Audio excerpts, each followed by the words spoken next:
बिहार में हुआ है एक ऐसा सर्वे जिसके रिजल्ट्स ने दिल्ली में बैठी सरकार तक को हिला दिया है। देश में आया है एक नया पॉलिटिकल भूचाल। क्या 2024 की पूरी राजनीति अब इस एक सर्वे के रिजल्ट्स तय करेंगे? हेलो फ्रेंड्स, लाइक ऑलवेज हम आपके सामने लाए हैं एक इंटरेस्टिंग एमसीक्यू क्वेश्चन को। क्वेश्चन है कि what is black rock which is frequently seen in the news.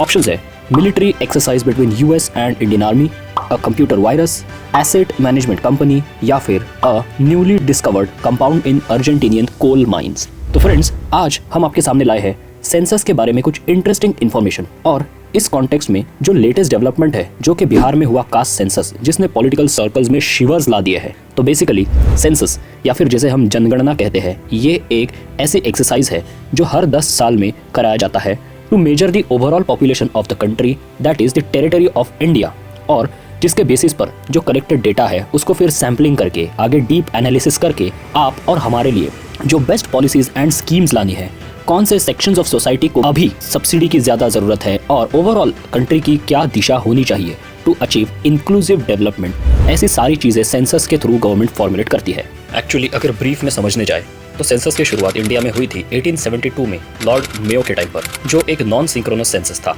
और पहला वेल इक्विप्ड जिसे कह सकते हैं ऐसा सिंक्रोनाइज्ड सेंसस हुआ था 1881 में लॉर्ड रिपन के टाइम पर। इंडिया में registrar general and census commissioner जो है वो सेंसस को कंडक्ट करवाने की रिस्पॉन्सिबिलिटी लेते हैं, जो कि मिनिस्ट्री ऑफ होम अफेयर्स के अंडर काम करते हैं। सेंसस कंडक्ट और गवर्न किया जाता है सेंसस एक्ट 1948 के अकॉर्डिंग, और करंटली जो हमारे देश के registrar general and census commissioner है उनका नाम है श्री मृत्युंजय कुमार नारायण। सेंसस जो है वो हर 10 साल में कराया जाता है। अब तक 16 बार ऐसा हमारे देश में सेंसस कंडक्ट करवाया गया है। सेंसस को कंडक्ट कराने में बहुत बड़ी गवर्नमेंट मशीनरी लगती है, क्योंकि कोई सेंसस का ऐसा अलग से स्टाफ नहीं होता। जनरली जो गवर्नमेंट ऑफिशियल्स है एंड स्टाफ है वही सेंसस को कंडक्ट करवाने में लगाया जाता है, और इसमें गवर्नमेंट स्कूल्स एंड कॉलेजेस के टीचर्स जो है वो लाइक अ बैकबोन का काम करते हैं। एक्चुअली सेंसस 2 फेजेस में कंडक्ट करवाया जाता है। First is the house listing phase and the second is population enumeration.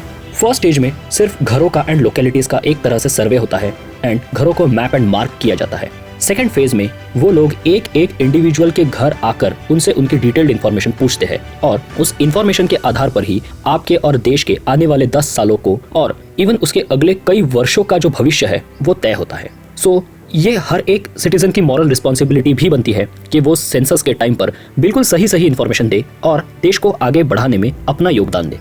अब ये तो हो गई नॉर्मली सेंसस कैसे कराया जाता है और क्या कुछ होता है उसकी बात। पर रिसेंटली एक मुद्दा काफी चर्चा में है जो कि देश भर में बहुत पॉपुलैरिटी हासिल कर रहा है, और वो है बिहार में रिसेंटली कंडक्ट किया गया कास्ट सेंसस, या जिसे जातिगत जनगणना भी कहा जाता है। कास्ट सेंसस कंडक्ट करवाने के पीछे का एजेंडा था कि बिहार स्टेट में टोटल कितने कास्ट रहते हैं एंड किस कास्ट का पॉपुलेशन में क्या प्रपोर्शन है इसको जानना।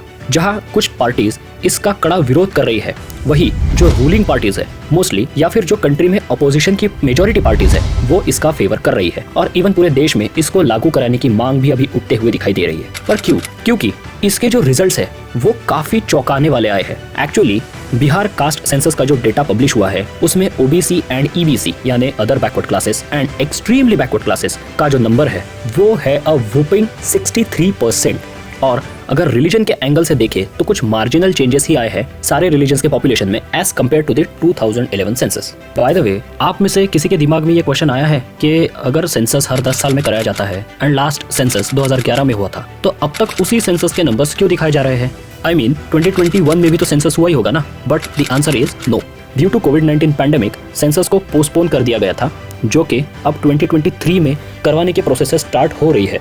जैसे डिस्ट्रिक्ट एंड तालुकास की बॉर्डर्स को अब चेंज नहीं किया जा सकेगा, ऐसा ऑर्डर कुछ ही दिनों पहले सेंट्रल गवर्नमेंट की तरफ से स्टेट गवर्नमेंट्स को आते हुए दिखाई दे सकता है। बट अब आगे 2024 में आने वाले लोकसभा इलेक्शंस के कारण इसको कंडक्ट करवाना फिर से पॉसिबल नहीं होगा, ऐसा हमारे जो registrar general and census commissioner of India है उन्होंने कहा है। और क्योंकि ये एक्सरसाइज ऑलमोस्ट 1 साल का टाइम लेता है और बड़े नंबर्स में government staff and other machinery इसमें इन्वॉल्व होती है, तो लोकसभा इलेक्शंस और सेंसस को एक साथ एक ही ईयर में कंडक्ट करवा पाना काफी अनलाइकली दिखाई दे रहा है। वैसे बिहार गवर्नमेंट ने ये क्लैरिफाई कर दिया है कि ये जो नंबर्स है वो सिर्फ रॉ डेटा है जिसका अभी एनालिसिस होना बाकी है। 2 अक्टूबर 2023 को पब्लिश किए गए इस डेटा में ओबीसी 27%, ईबीसी यानी एक्सट्रीमली बैकवर्ड क्लास 36%, ऐसे टोटल देखे तो 63% है टोटल पॉपुलेशन की, जो कि ऑलमोस्ट 13 करोड़ पॉपुलेशन जो बिहार की निकल के आई है उसके प्रोपोर्शन में एक बहुत बड़ा आंकड़ा देखने को मिल रहा है। अगर बाकी क्लासेस को देखें तो एससी की पॉपुलेशन है 19.7% एंड एसटी यानी शेड्यूल्ड ट्राइब्स का जो टोटल नंबर है वो है 1.7% एंड जो जनरल या फिर अनरिजर्व कैटेगरी है उसका नंबर है 15.5%। सो इस डेटा की वजह से जो पॉलिटिकल अर्थक्वेक आया है वो ये है कि अब मांग ऐसे उठ रही है कि जिसका जितना परसेंटेज है पॉपुलेशन में उस हिसाब से उनको जॉब्स में एंड पॉलिटिकली एंड एजुकेशन में भी रिजर्वेशन उसी प्रोपोर्शन में दिया जाना चाहिए। तो अब ये सेंट्रल गवर्नमेंट के लिए भी और इवन रूलिंग पार्टीज के लिए एक बड़ा सरदर्द बनता हुआ दिख रहा है। अब क्या सही में इस डेटा की वजह से एक नेशनल कास्ट बेस्ड सेंसस करवाया जाएगा या फिर सिर्फ 2024 लोकसभा इलेक्शन के पहले किया जा रहा ये एक पॉलिटिकल स्टंट है, ये तो आने वाला वक्त ही बताएगा। और अब जो स्टार्टिंग में पूछा गया एमसीक्यू है उसको आंसर करने का वक्त आ गया है। आंसर है एसेट मैनेजमेंट कंपनी। जी हाँ, ब्लैक रॉक ये वर्ल्ड की सबसे बड़ी एसेट मैनेजमेंट कंपनी है जो कि सीक्रेटली इतनी रिच है कि वो almost 40% of the US economy को कंट्रोल करती है। और यही नहीं, ये और भी काफी कुछ करती है जो शायद पब्लिकली पता भी ना हो। तो इस कंपनी के ओवरऑल वर्थ और इन्फ्लुएंस को जानने के लिए आप ब्लैक रॉक पर बेस्ड हमारे YouTube वीडियो को जरूर देखिए और आपको क्या लगा ये कमेंट्स में मेंशन करना ना भूलिए। और अब आते हैं इस वीडियो के सबसे इंटरेस्टिंग पार्ट पर। क्या आपको पता है कि यूपीएससी की प्रिपरेशन में कोई भी सीरियस एस्पिरेंट, चाहे वो फन अकेडमी में जाके पढ़ता हो या फिर मिस्टर भाजीराम का प्रिय शिष्य हो, टेस्ट के लिए वो सरल यूपीएससी का रैंक 1 प्रोग्राम ही लगाता है, क्योंकि ये एक ऐसा यूनिक प्रोग्राम है जिसमें आपको यूपीएससी एग्जाम को सरल तरीके से कैसे डिवाइड एंड कॉन्कर करके जीता जा सकता है उसकी रेडीमेड रेसिपी मिलती है। इस प्रोग्राम के बारे में और डिटेल्स को जानने के लिए आप डिस्क्रिप्शन में दी हुई लिंक को यूज करें और ऐसे ही इंटरेस्टिंग टॉपिक्स पे आने वाले अगले वीडियोस को देखने के लिए चैनल को सब्सक्राइब करें, क्योंकि ऐसा करने से अब यूपीएससी होगा और भी सरल।